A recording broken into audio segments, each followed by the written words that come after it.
wear my shirt before she leave, I'ma need my shirt back.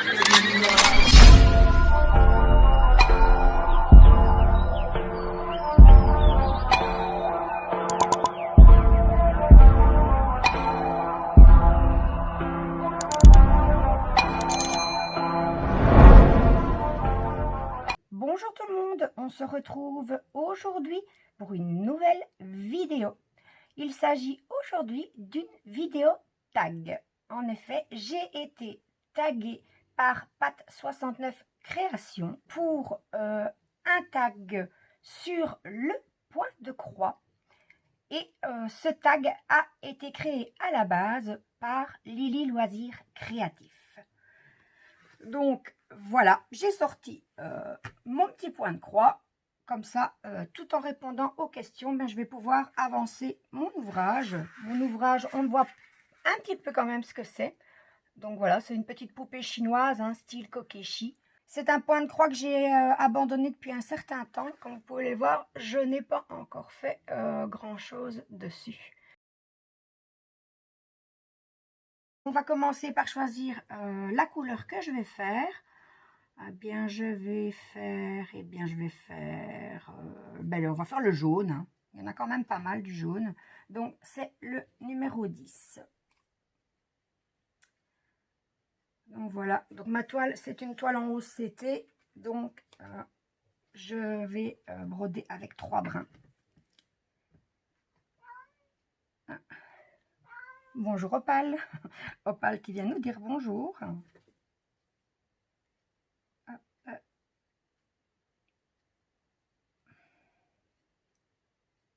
Et voilà. Hop. On va les séparer. Tout d'abord, je remercie Patricia de m'avoir choisi pour répondre à ce tag. Merci beaucoup à toi, Pat. Bon, je vais déjà commencer parce que comme ça me prend quand même pas mal de temps de séparer le fil. On va déjà commencer par la première question. Donc, première question. Comment as-tu connu le point de croix? Alors, quand j'étais enfant, je me souviens que maman m'avait acheté, c'était pas vraiment du point de croix, c'était une toile plus épaisse, avec des trous plus grands. Ce serait peut-être plutôt du canevas, je pense. Ça ressemble en fait aux toiles au point noué. Donc, elle m'avait acheté ça. Je me souviens plus du motif, et donc c'était un petit ouvrage pour enfants. Et donc voilà, puis par la suite, ben, je n'ai plus fait ça. Ça m'est passé. Et j'ai vraiment recommencé le point de croix. Ben, c'était à ma première grossesse, en 2005, quand j'attendais mon fils Mathias, qui a maintenant 16 ans. C'est quand même assez loin. Et donc là, j'ai fait plusieurs broderies pendant ma grossesse pour décorer sa chambre. Vous êtes peut-être en train de vous demander ce que je fais, mais je cherche mon enfile-fil. Il est accroché, il me semblait bien que je l'avais entendu. Donc voilà, donc je disais pour décorer la chambre de mon fils. Donc ensuite, je me suis occupée plus de lui, donc j'ai encore eu un petit peu le temps d'en faire, mais plus des masses.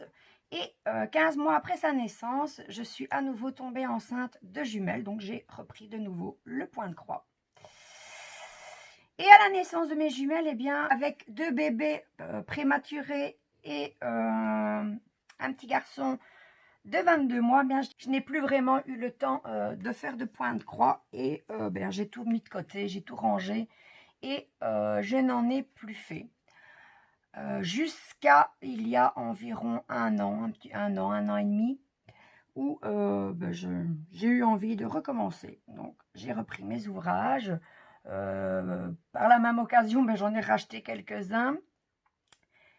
Et ensuite, ça m'est encore passé. En fait, je suis un peu comme ça. À part pour le diamond painting, où c'est quelque chose que je fais tout le temps. Je passe bien un jour ou 2 parfois, où je ne fais pas de diamond painting, mais il ne se passe pas une semaine sans que j'en fasse. Tandis que mes autres loisirs créatifs, eh bien, c'est par période. Comme le point de croix, c'est par période. Donc, j'en ai refait un petit peu. Donc, je vous disais, il y a un an et demi. Et puis, j'ai arrêté. Donc, j'ai arrêté pendant un certain temps. Et puis, ensuite, j'ai été recontactée par VIP Cross Stitch pour un partenariat. Et je me suis dit que c'était l'occasion de m'y remettre. Et depuis, il n'y a plus un jour où je ne fais pas de point de croix. Donc voilà comment j'ai connu le point de croix. Bon, mais on va quand même se mettre à broder, hein, parce que sinon, je parle, mais je ne brode pas. Donc, on va quand même passer. Voilà. Donc, la deuxième question. Combien de toiles as-tu en stock? Donc, avec mon partenariat VIP Cross Stitch, avec mes achats et celles que j'ai reçues en cadeau et celles qui me restaient d'avant mes arrêts, donc ceux que j'avais déjà en stock avant de m'y remettre ici, ben, je pense que je dois être entre 20 et 25 toiles de stock. C'est pas aussi terrible que le DP, parce que le DP, c'est une catastrophe. J'en ai partout, je ne sais plus où les mettre. Mais le point de croix, c'est vrai que je vais souvent voir les toiles sur les sites, mais pour le point de croix, j'arrive encore à me contrôler. Question suivante. Alors, combien de toiles as-tu de commencer? Alors, je suis quelqu'un qui aime bien le changement. J'aime pas rester tout le temps sur la même chose, aussi bien en diamond painting qu'en point de croix ou autre. Eh bien, je dois en avoir environ, je dirais 4 ou 5 en route. Donc, j'ai une de mes toiles de partenariat, donc qui est quasi finie, donc qui représente Totoro. J'ai un chat. J'ai une toile. J'ai une toile en style japonais et j'ai celle-ci. Donc voilà, 4-5. Je dois sûrement en avoir oublié une ou deux dans la bataille, hein, mais en gros, voilà, je dois en avoir 4 ou 5 en route et j'alterne au gré de mes envies, on va dire ça comme ça. Donc, ensuite, préfères-tu le point compté ou le point imprimé?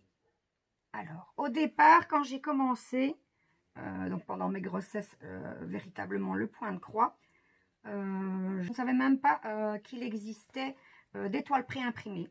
Donc, forcément, je faisais du point compté. Ben, je m'en sortais pas mal, mais c'est vrai que si on n'est pas attentif, on peut vite faire des erreurs. Et ensuite, il n'y a pas très longtemps, j'ai découvert le point de croix imprimé et là, c'est le bonheur.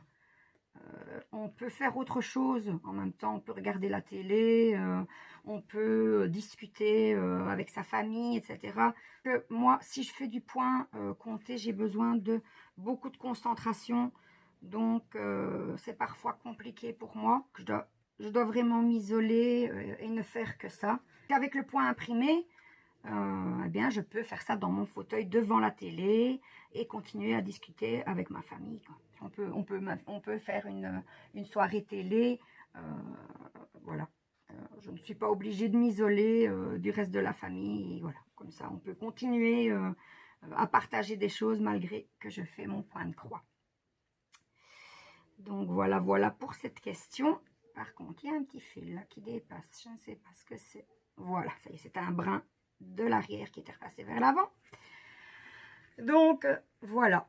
Oui, 100%, à 100%, je suis pour le point imprimé. Franchement, ça me change la vie.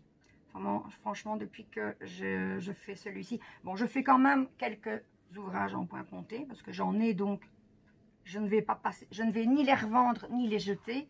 Donc, ils seront faits quand ils seront faits, mais voilà.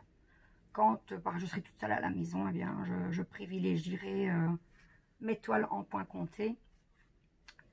Et quand voilà, il y aura un peu plus d'animation dans la maison, on va dire ça comme ça, eh bien, je reprendrai mes toiles en point, mes toiles imprimées. Voilà, je pense que j'ai fini de répondre à cette question. Donc, ensuite, quel genre t'attire? Alors, en général, moi, je fonctionne au coup de cœur. Si j'aime une toile, donc moi, en général, je fonctionne au coup de cœur. Je consulte les sites où l'on vend du point de croix. Et donc, si je tombe sur une toile qui me plaît vraiment, bien voilà, c'est celle-là que j'achète. Sinon, j'aime beaucoup tout ce qui est style japonais, chinois, et alors le Disney. Alors, j'avance pas vite, hein, mais bon, vaut mieux faire ça consciencieusement. Alors ensuite, depuis combien de temps fais-tu du point de croix? Eh bien, en fait, j'ai déjà répondu à la question dans ma première question. Donc voilà. Bonjour Thor. Thor qui vient de rentrer, qui nous fait coucou également. Et donc voilà la question. J'y ai répondu, je regarde. Est-ce que j'aurais oublié de vous dire quelque chose? Non, je pense que je vous avais tout dit pour cette question-là. Alors, question numéro 7. As-tu un vendeur chouchou? Bien, je vais dire, je n'en connais pas des masses de vendeurs de point de croix chez qui j'ai acheté. À l'époque où j'ai fait mes achats point de croix, donc il y a déjà quelques années, je faisais mes achats sur le site AliExpress et également sur la boutique GBFKE. Et rien à dire, ni sur l'un ni sur l'autre. J'avais été contente des produits que j'ai achetés. Maintenant, ça fait déjà quelques années, comme je vous disais, donc je ne sais pas si la qualité a changé au fil des années. Je pourrais peut-être dire que mon vendeur chouchou, ben, ce serait peut-être bien VIP Cross Stitch. C'est la boutique avec laquelle j'ai testé des produits le plus récemment. Donc, voilà pour cette question numéro 7. Eh bien, on va passer à la question 8 du coup. Alors, quelle est ma plus grande pièce?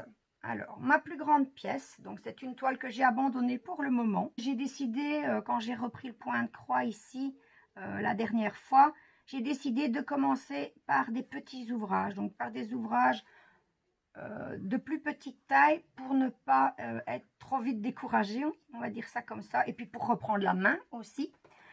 Donc, je reprendrai cette toile bien sûr pour la finir un jour. Mais sinon, ma plus grande toile, elle fait 66 cm et demi sur 41 cm et demi. Et c'est une toile en style japonais. Comme je vous ai dit précédemment, ça c'est un des thèmes que j'aime beaucoup. Aussi bien pour le coloriage que pour le DP que pour le point de croix. Donc voilà ma plus grande taille de toile que j'ai. Alors ensuite, ben, on va tourner la feuille parce que j'ai mon petit copion ici avec moi. Donc, question suivante, question 9. Que fais-tu de tes toiles terminées? Alors, au départ, eh bien, je les mettais dans des cartons à dessin. Et j'ai vu récemment, en consultant des sites de point de croix, vu que je continue à les consulter même si je n'achète pas, j'ai vu que maintenant, ils vendaient des portfolios très similaires d'ailleurs à ceux qu'il existe pour le DP. Et donc, j'ai décidé de m'acheter un portfolio pour ranger mes toiles. Voilà pour mon mode de rangement. Voilà. Je ne pense pas que j'en aurai autant que des toiles de DP. Donc, je pense que pour le moment... avec un portfolio, je vais en avoir pour quelques années, vu qu'en plus le point de croix, enfin en tout cas pour mon cas, parce qu'il y a des gens qui brodent très vite, pour mon cas je ne vais pas très vite et puis je ne fais pas que ça. Donc je pense que en achetant un portfolio, oui, il va durer quelques années avant d'être rempli.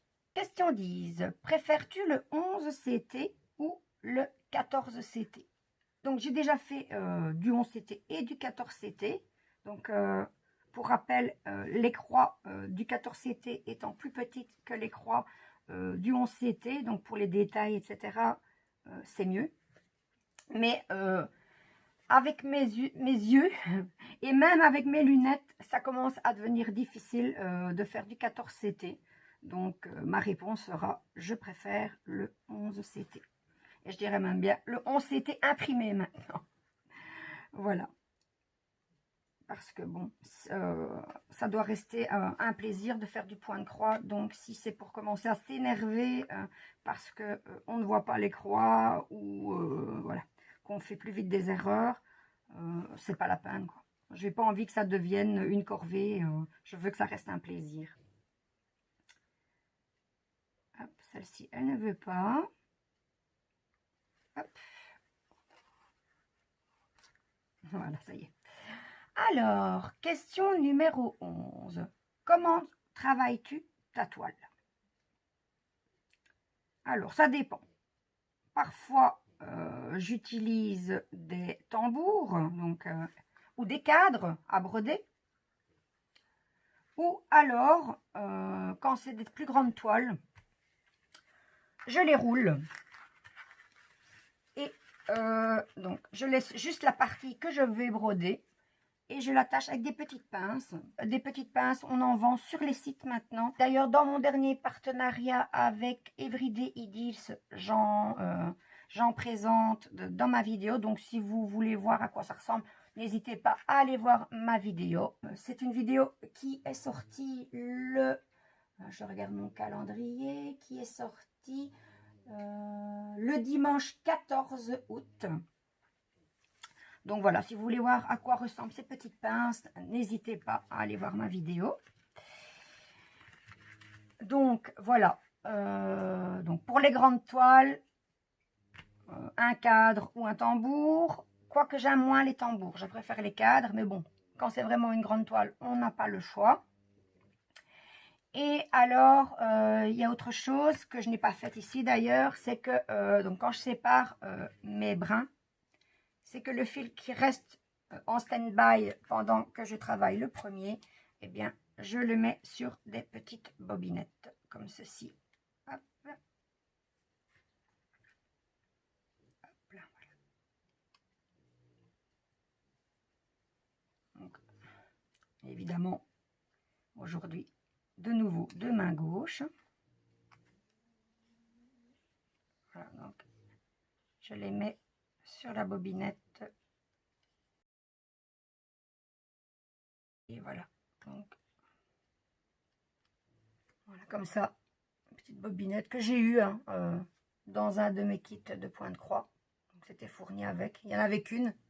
Mais bon, moi, comme je travaille couleur par couleur, enfin, du moins j'essaye, normalement avec un j'ai assez, puisque il n'y a jamais que 3 brins en attente quand on travaille l'autre fil. Et alors, pour ma façon de travailler la toile proprement dite, j'essaye de travailler par grandes zones d'une même couleur. Voilà.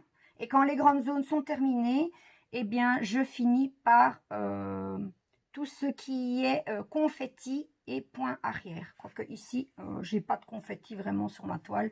Donc, pour celle-ci, bien, ce sera par grand bloc d'une même couleur. Voilà pour la 11e question. Je pense que je n'ai rien oublié pour cette question-là. Donc, on va passer tout doucement à la 12e question. Alors, comment organises-tu tes fils? Tout simplement, je les laisse sur l'organisateur carton. Les références que je n'ai pas encore commencé, eh bien, je les laisse sur l'organisateur carton. Et comme je viens de vous le dire, le fil en cours, eh bien, sur ma petite bobinette. Donc, tout simplement. Donc, voilà pour cette question. Ben, au final, j'aurais plus parlé que de fait de petites croix. Et on va comme ça passer du coup à la dernière question. Alors, que fais-tu de tes fils une fois le projet terminé? Avant, honte sur moi, je les jetais. je ne voyais pas l'utilité de les garder. Mais bon, à cette époque-là, je ne faisais pas non plus de diamond painting, donc je n'avais pas, ça ne m'était pas venu à l'esprit que ça pourrait me resservir dans une autre broderie, que je pourrais tomber à court.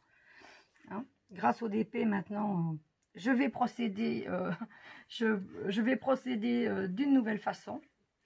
Et je pense que je vais m'inspirer du système que Pat nous a montré dans une de ses vidéos. Donc dans les petites boîtes à compartiments qu'elle achète chez Cultura et où elle range les bobinettes, quel numéro par référence DMC, et qu'elle range donc dans cette petite boîte. Si j'ai bien compris ce qu'elle nous a expliqué dans sa vidéo, donc Pat, si je me suis trompée dans mes explications sur ton mode de rangement, n'hésite pas à venir me rectifier dans la barre des commentaires. Donc voilà, mon fil est fini. Je vais l'arrêter un petit peu plus loin. Donc voilà, et en fait voilà, j'ai déjà fini de répondre aux questions de Pat, en même temps d'ailleurs que j'ai fini ma petite zone à broder. Je voudrais encore remercier Pat de m'avoir tagué pour répondre à ce tag.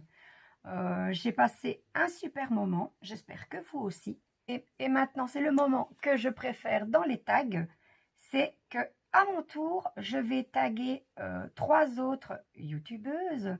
J'ai choisi des youtubeuses qui font du point de croix. C'est plus pratique pour un tag sur le point de croix d'ailleurs. Et j'ai donc tagué en premier lieu Didine, le DP et autres. J'ai également tagué Estelle et ses loisirs, Estelle Loisir, pardon, d'avoir écorché le nom de ta chaîne. Et pour terminer, j'ai tagué Lindsay DP. Donc voilà, j'arrive au bout de ma vidéo. Donc encore une fois, merci à toi Patricia. J'espère que les 3 personnes que j'ai taguées répondront à leur tour à ce tag. Maintenant, vous n'êtes obligés en rien, bien entendu. Hein. C'est juste pour le plaisir. Donc, je vous mettrai en barre de description le lien de la chaîne de Patricia, ainsi que des 3 personnes que j'ai taguées. Allez, si vous ne connaissez pas, allez faire un tour sur leur chaîne. Vous y trouverez, j'en suis certaine, des choses bien sympathiques. Voilà, c'est ainsi que se termine ma vidéo tag. J'espère que ça vous aura plu de la regarder autant que ça m'a plu de la tourner. Si ça vous a plu, vous pouvez me mettre un petit pouce en l'air, ça fait plaisir. N'hésitez pas à commenter si vous le désirez. Et si vous voulez être tenu au courant de mes prochaines vidéos, il vous suffit d'activer la petite cloche. Ciao, ciao!